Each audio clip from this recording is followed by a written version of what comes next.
O desafio de trabalhar com a educação nasceu até por uma questão conjuntural. Eu sou procurador de Estado de formação e, de repente, tivemos que sair da procuradoria, uma época da vida da gente, fizemos essa opção de optar por educação. E optar por educação, e a educação é virótico, é apaixonante, a educação quando você começa a conviver, começa a ver os desafios, tá certo?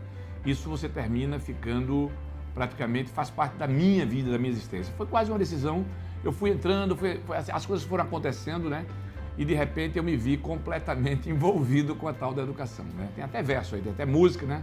E a gente começa a ver, começa a conviver e daqui a pouco a gente está apaixonado e foi uma coisa que não saiu da minha vida, tem mais de 17 anos que a gente fez essa opção e não deu mais nem para ser nada daquilo que nós nos preparamos para ser no primeiro momento e hoje nós estamos 100% focados em educação. O uso da tecnologia na educação, né, e o uso de qualquer coisa que modernize a educação, porque dizem assim, e fazem alguns comparativos, por exemplo, há 500 anos atrás você tinha uma sala de aula que era a mesma sala de aula que você tem hoje. Ou com o advento da tecnologia da escrita, depois da passagem de Sócrates para Platão, de lá para cá não mudou nada. Então, mas as pessoas mudaram e as pessoas querem mais. Então, quando você coloca tecnologia na educação, você consequentemente faz com que possamos ter dentro de uma rota de aprendizagem, né, uma condição melhor e uma melhor didática. Não se pode no século XXI imaginar que uma sala de aula com cuspe e giz seja a mesma sala de aula que é uma sala de aula com muita tecnologia. E isso ajuda demais. As escolas, para terem educação com mais tecnologia, tá, não precisa necessariamente de ter muito investimento. Ao contrário, o que precisa é muito mais informações, tá certo? E o próprio currículo do próprio professor, tá, esse deveria ser focado muito mais em preparar o professor do futuro para novos desafios e novos desafios tecnológicos. O que falta muito mais é a informação do que o investimento.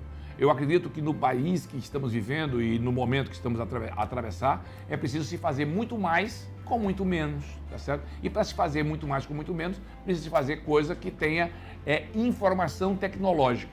É daí que você pode fazer uma economia de escala de escopo, é aí que você pode chegar a regiões isoladas geograficamente com mais tecnologia na educação e aí sim, a gente sabe que quanto mais inovação a gente tenha, mais consequentemente a educação ficará muito mais barata e poderá se atender a muito mais pessoas. A educação à distância nunca foi tendência, tá? Ela é uma coisa do hoje e do amanhã. As pessoas que imaginavam que a educação à distância era tendência erraram completamente. Você hoje está precisando entender que a educação não é à distância nem presencial. O ensino tem que ser de uma outra forma compreendido. Você tem que ter um blend learning, ou seja, mais ou menos tecnologia dentro da educação, ou dentro do ensino.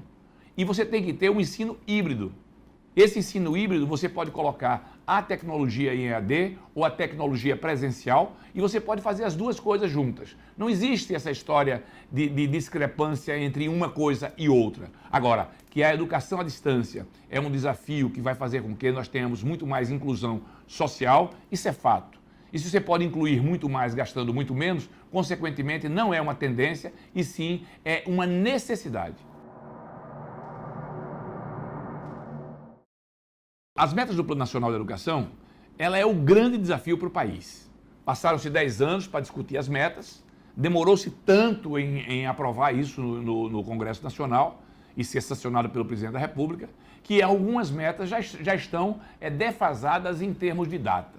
Agora, se não se repensar o processo de pensar e não se olhar que as metas colocadas, né, precisam do desafio da educação à distância, da tecnologia, da quebra de paradigma, de se fazer muito mais com muito menos e se repensar todo um processo, não vai se atingir essas metas. As metas para triplicar, imagina o seguinte, aumentar a quantidade de professores com graduação e pós-graduação, aumentar os alunos do ensino médio, colocar a criança na idade certa na escola, colocar ou triplicar ou quadruplicar a quantidade de técnicos num país que tem muito mais graduados do que técnicos. Isso só se faz com tecnologia e com estratégia. E o que se falta para fazer O pessoal pensou nos problemas, tá certo? Mas do plano não aponta as soluções. Então, fundamental se faz que, ou se você imagina, você tem que se imaginar como gestor de educação, que você precisa utilizar, pensar fora da caixa, utilizar ferramentas tecnológicas